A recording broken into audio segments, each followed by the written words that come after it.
Central margarita ईदगाह मैदानत ईद उल फितरर नामाज। जैसा कि आप लोगों को मालूम है कि ऐलान किया गया था 9 बजे का।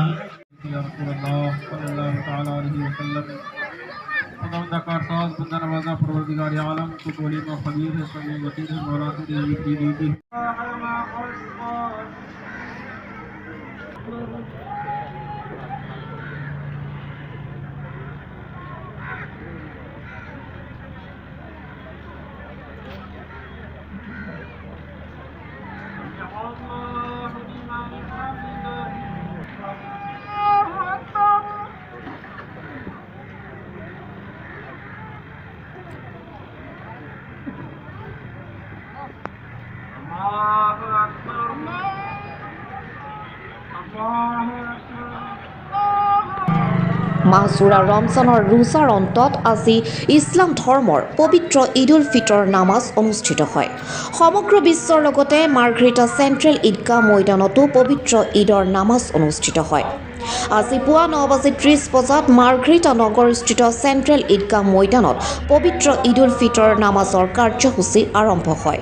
উক্ত নামাজত ইমামতি কৰে ইমাম আলী চাহাবে।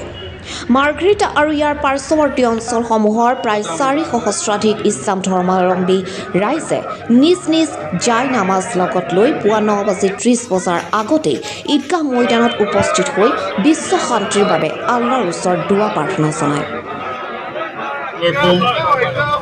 সকলো বিশ্ববাসীক চেণ্ট্ৰেল মাৰ্ঘেৰিটা মুছলিম কমিটিৰ পৰা মাৰ্ঘেৰিটা মুছলিম সমাজৰ পৰা ঈদ মুবাৰক। আজি অতি আনন্দিত দিন যে আমি 2020-ৰ পৰা এই ঈদগাহত নামাজ পঢ়িব পৰা নাছিলোঁ। আজি আমি সকলো মাৰ্ঘেৰিটাবাসী ৰাইজে এই ঈদগাহত আহি ঈদৰ নামাজ পঢ়ি অতি আনন্দিত হৈছোঁ আৰু আল্লাহৰ ওচৰত শুক্ৰিয়া আদায় কৰিছোঁ যে আমি আজি ঈদৰ নামাজ ইয়াত আদায় কৰিলোঁ আৰু বিশ্ব শান্তিৰ কাৰণে আমি ইয়াতে দোৱা মাগিলোঁ যাতে আল্লাহ অসমৰ লগতে আমাৰ হিন্দুস্তান আৰু গোটেই বিশ্বক শান্তি ৰাখক আৰু সকলোকে মংগল কামনা কৰক।